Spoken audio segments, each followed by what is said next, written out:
The Fox Texas trio is back to talk about our interview regarding recent developments in the border crisis. Lieutenant Chris Olivarez said there's about 5,000 to 6,000 crossings a day. He also provided me a report showing that as of the middle of August, there's been about 420,000 illegal immigrant apprehensions in the state of Texas. That's significantly lower than the numbers for July and June, but the total number for the year, that's expected to exceed 1 million. So, Stephen, do the August numbers indicate something's working, or is it just the summer heat? I think it's the summer heat and probably a lot of other factors. You have to keep in mind these numbers, they're going to come in waves. There's going to be peaks and there's going to be plateaus.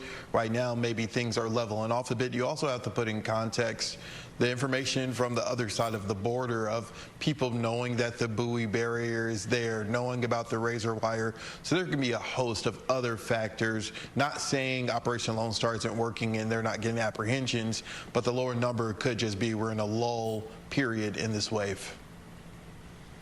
Now, the DOJ has filed a federal lawsuit against the state of Texas and is trying to get a judge here in Austin to order the removal of Governor Abbott's border buoys.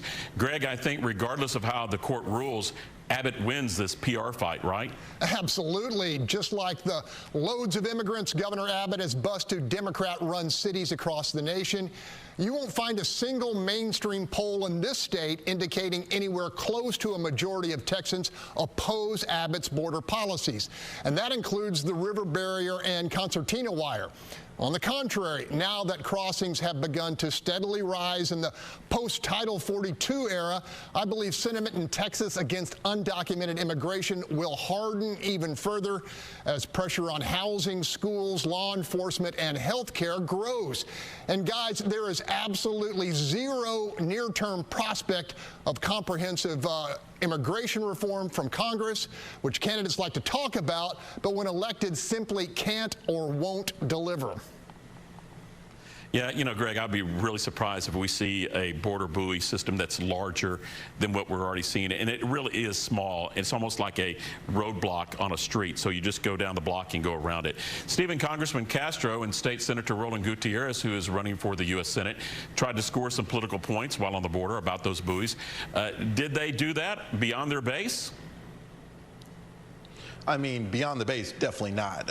This is definitely a partisan issue. Like Greg said, Governor Abbott scored some political points by putting the buoys in there. Democrats like Roland Gutierrez or whoever else goes down to the border on the Democrat side will score some political points on saying that this is inhumane in their words. So it's definitely partisan. It's definitely no one's going to see it as any progress as far as middle road, meeting in the middle. I don't think that's going to happen on this subject. Greg, in the Republican presidential debate that happened Wednesday night, all the candidates pretty much promised to address the border.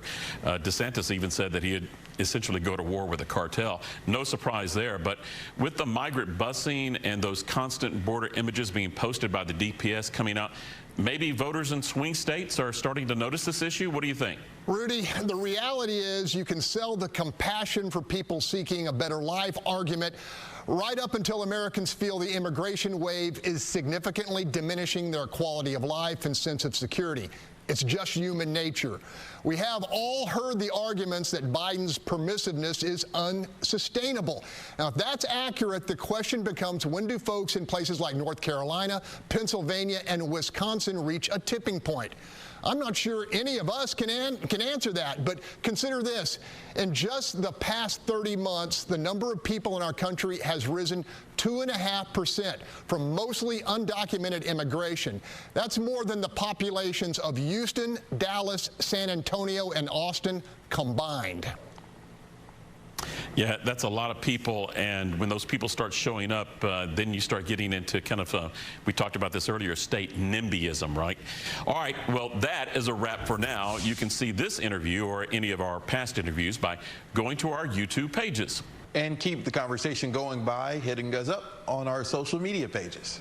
The Texas Trio will be back next week as we discuss the upcoming impeachment of Attorney General Ken Paxton. And don't forget to let us know what you think the issue is.